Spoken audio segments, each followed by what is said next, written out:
Michelle Obama once tweeted, "Communities and countries and ultimately the world are only as strong as the health of their women." This powerful statement reminds us that the strength of our societies is rooted in the well-being and empowerment of women. Welcome to Her Story, where we celebrate the voices and journeys of women who are shaping the world around us. I'm Chunizuk Selden. We're coming to you from Home Basic Interiors.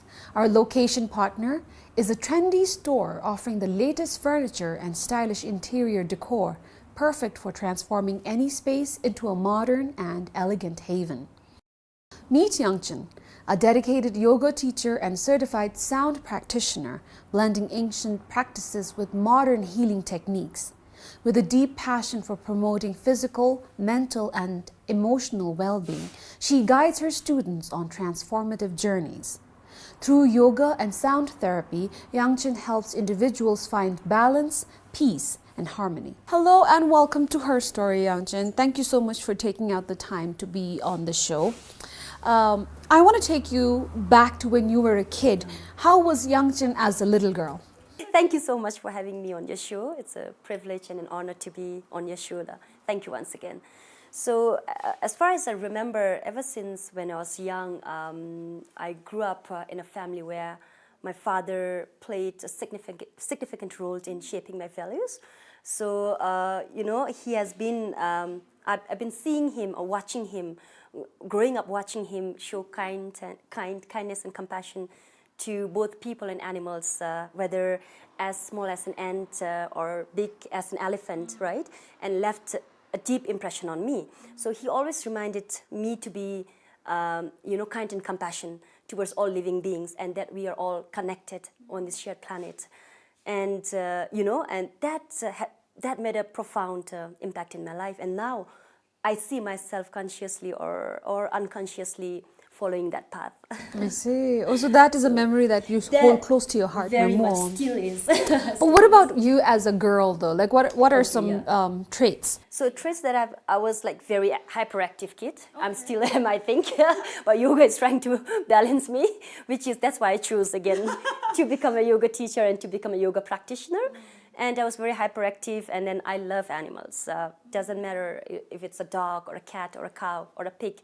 So hurting them, seeing them hurt, and then seeing them suffering really makes me suffer as well as a young, because I used to cry a lot when I see them suffer. I think that's a really, that's the one reason where I was when I was growing up, I had challenges myself about dealing with suffering.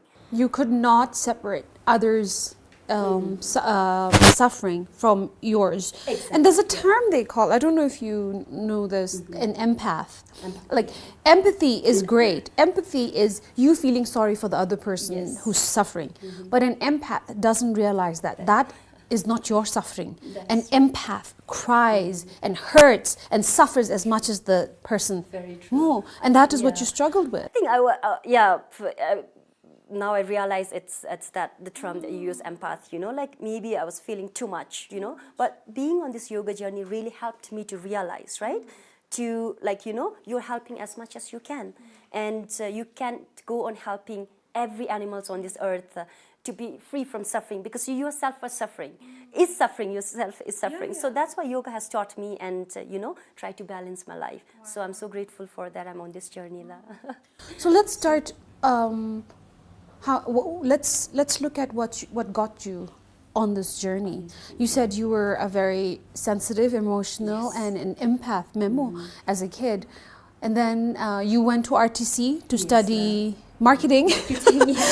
Then you graduated. What's the story after that? So after that, I did a lot of small jobs here and there, starting from working in the animal shelter, right, as a vet tech or as an animal caregiver, which was I thought like maybe that's where my path is, and it really didn't turn out that's my path. And then I also worked in the private sectors, Renew Microfinance, even to the resort, one of the first well-being wellness resort in Bhutan. That's where my yoga journey started.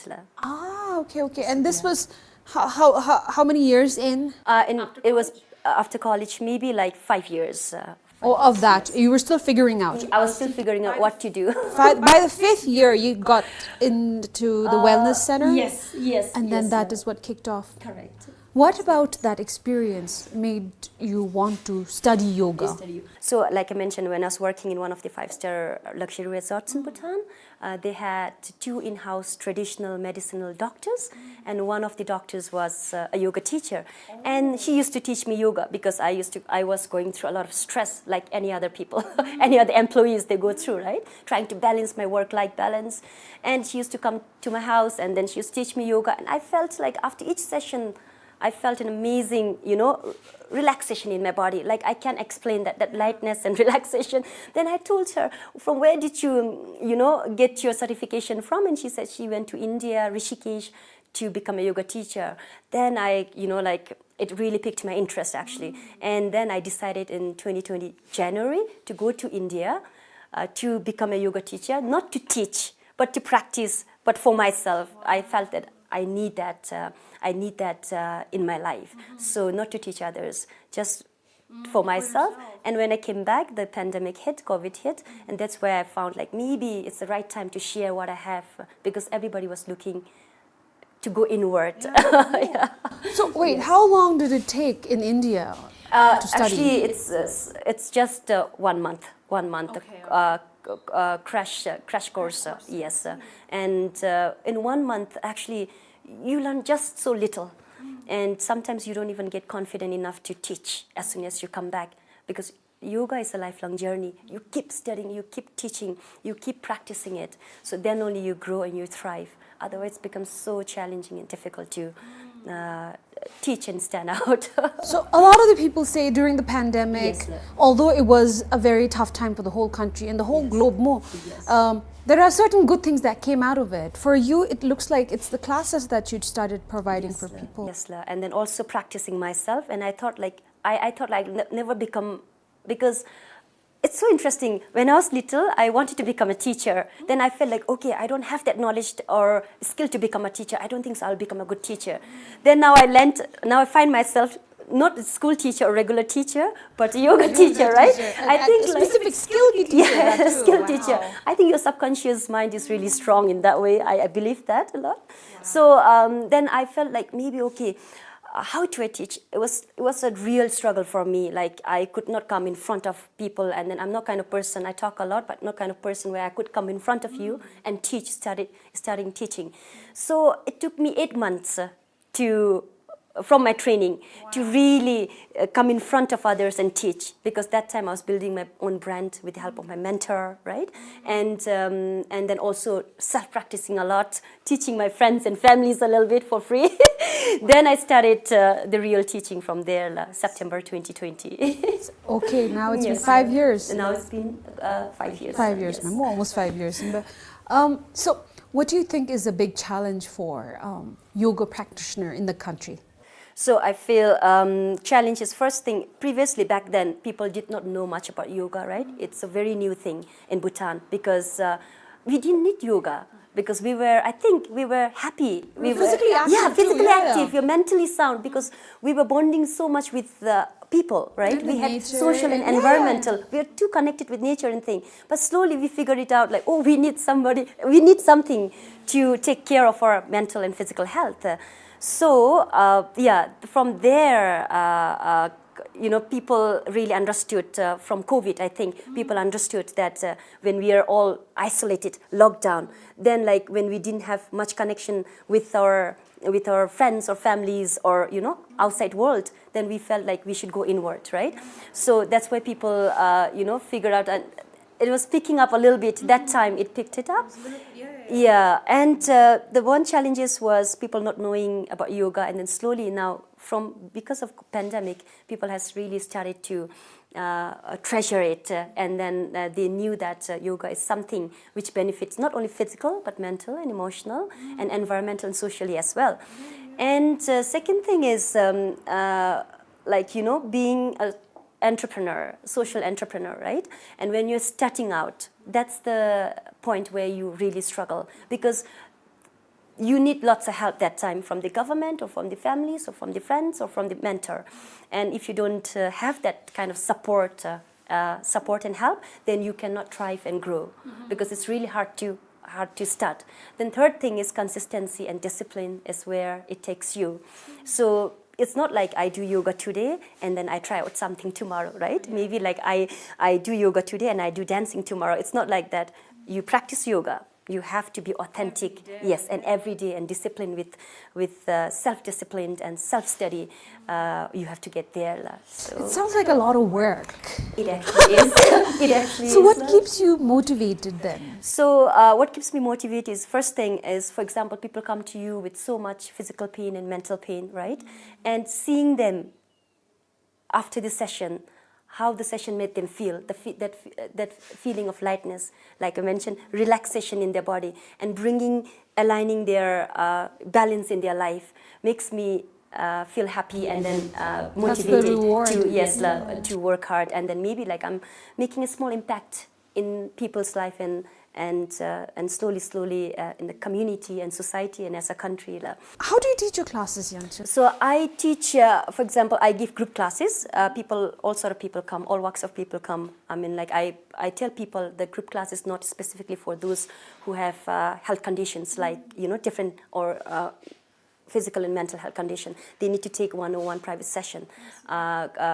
And then it has to be approved by their doctors and physiotherapists. I don't do private session unless their doctor and physiotherapist approves it. So then I feel like, okay, sometimes doctor sends patients to you to do yoga. So that time I kind of, So with my skill, I guide them through. So actually group classes for all those people who does not have any physical injuries. And then you also do individual classes? Individual classes and tourist classes as well.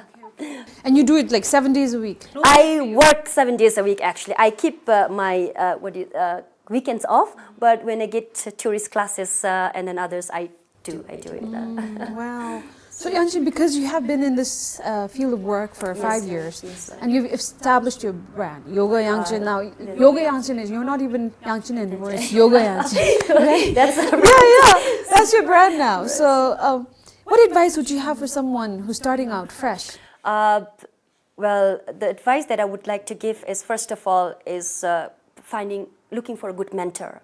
Because only through the support of family, friends, mentor, and your students, right, your clients, will get you there where you are. And then first of all is connecting to the right people, like who's going to support you or mentor you. So mentor should be someone who's going to walk with you all through long, not twice a week or once a week. It's like working with you every day. And then, because they're supporting you, right? So I feel they should connect to the right person, those who are just starting out. And second thing is, branding is very, very important, because you cannot play around with branding. Your marketing degree is coming to use. So branding is very important. You think out of logo, like social media handles, you handle it authentically and professionally. I think that will give you good, that will give you... Who's your mentor? So I have one mentor from Bhutan and one from the Netherlands. So they helped me to and they've been with you since the beginning? Inception of Yoga Yangchen, before the inception of Yoga Yangchen. Yes. Wow, okay. So what about your support system? You said you have to have strong support system in your clients and mentor, but in your life, Yangchen's life, not Yoga Yangchen alone, but Yangchen's life, who's your support system that made this dream of yours to be this yoga teacher come true? Oh, that's a really hard question, right? So I feel like it's you yourself, I think, because you can have mentor, you can have your parents, like my father, right? You can have your clients, students, but if you yourself does not work hard or does not get motivated by yourself, I think it's really hard to get you where you are now. So. All right. Yes, you're right. I hope so. It matters how dedicated you are to this purpose. No, but there are more. What challenges specifically, because you're a female yoga teacher, or you're a young yoga teacher, what are some challenges that you face in your field of work? I would say as a female, like in Bhutan, actually, I feel it's a privilege to be a female here, especially as a yoga teacher.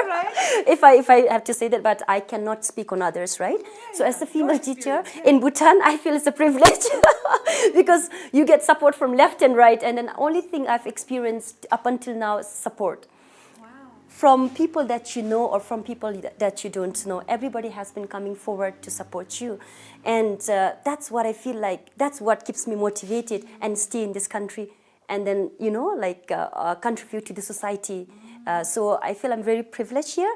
And yeah, that's... I see. Okay, that's a brilliant answer. I think it, a lot of the times, because things don't work out outside of Bhutan, we tend to copy paste that issue, those issues here and voice it out here.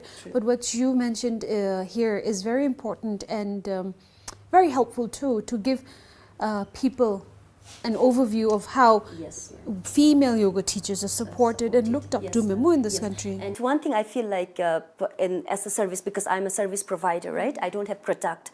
So I feel like if our government could also support to those who are providing services, sometimes we tend to look only for who has solid product, right? You know, like, oh, they have something and then they can contribute more to the country or thing. But I feel like equal opportunities should be given to both products and service providers.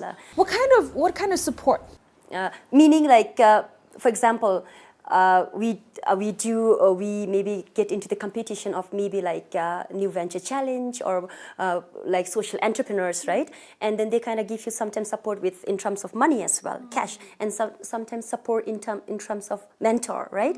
And that support should go from the inception until that business has been fully established.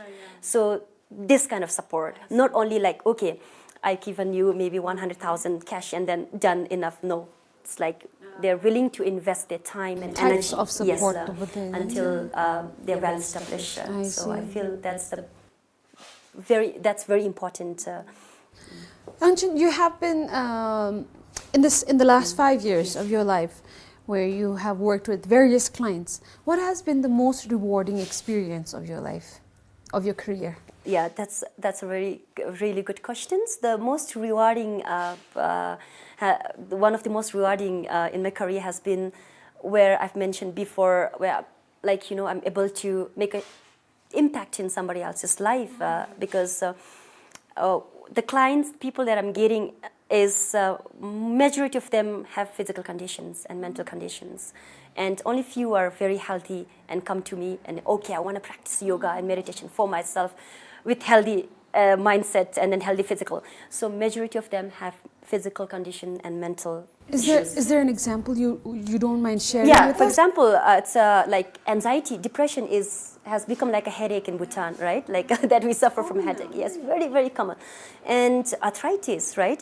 Lower back pain, like sleep disc, sciatica. So these illnesses that you mentioned, are those all, like, can they be fixed by yoga? So it cannot be fixed or cured by yoga. Like I mentioned, we are not a doctor or a healer, right? We are just a facilitator.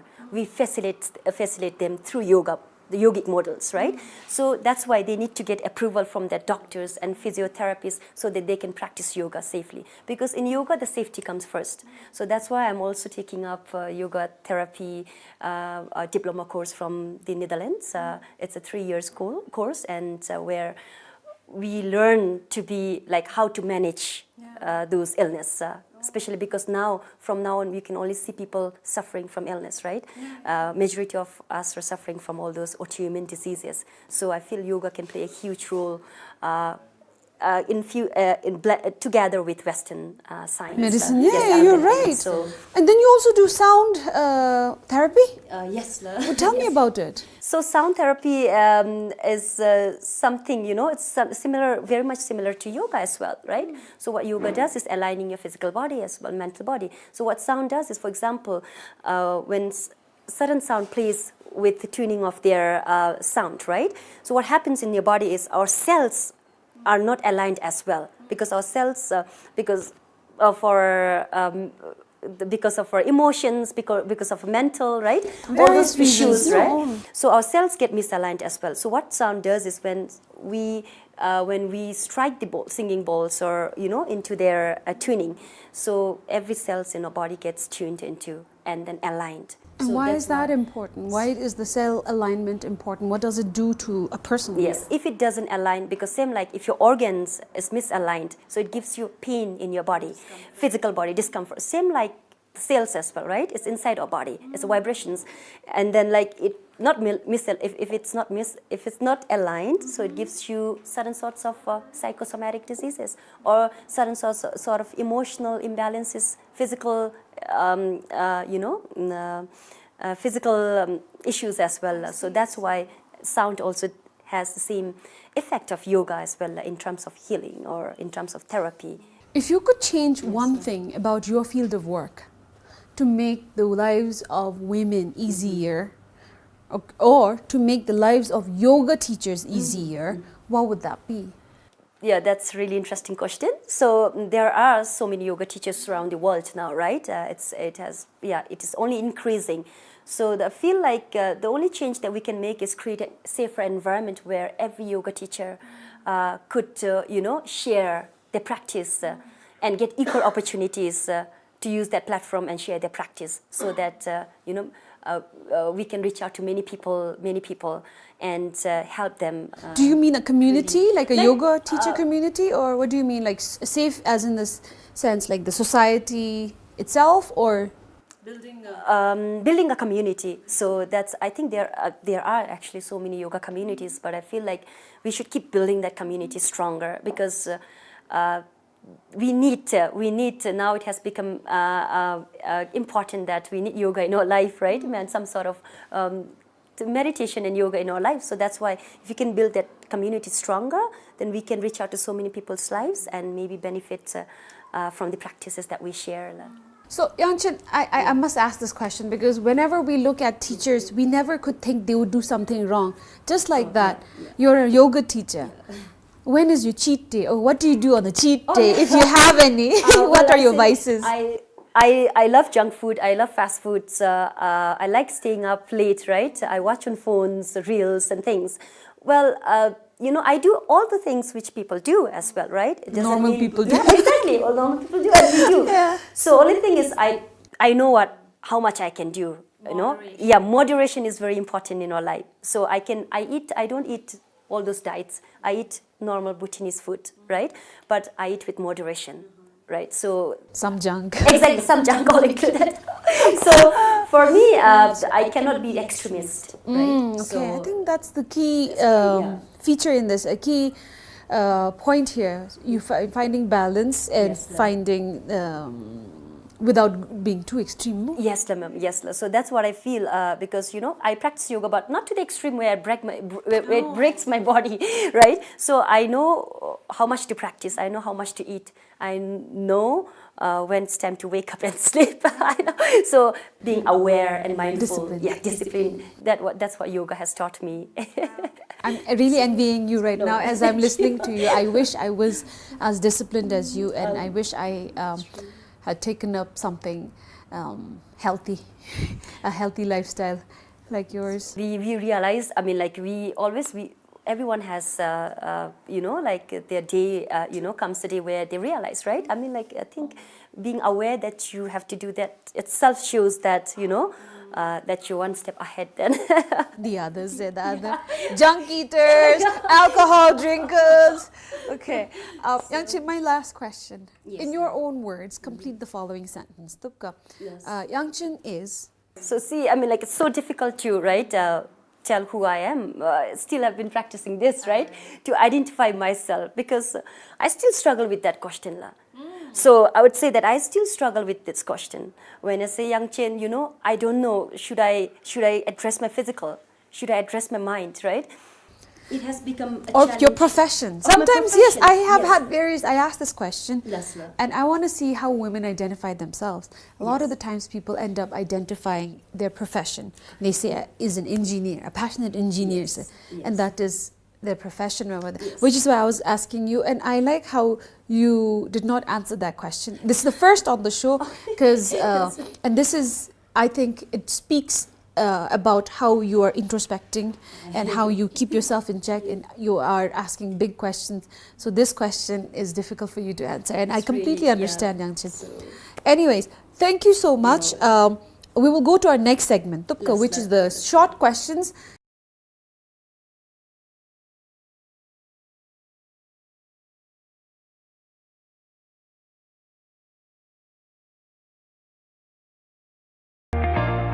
So animals.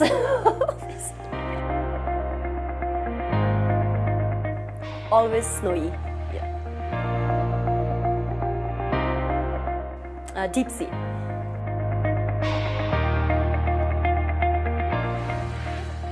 Still be communication. The ability to help animals around the world. Maybe become a dog. A dog in a day. And with that, we wrap up today's episode of Her Story after hearing the inspiring journey of yoga teacher Yangchen. Her resilience, passion, and wisdom are a true testament to the strength of women everywhere. Remember, your story is a part of the greater narrative of change and progress. Until next time, keep writing your own Her Story. Bye-bye.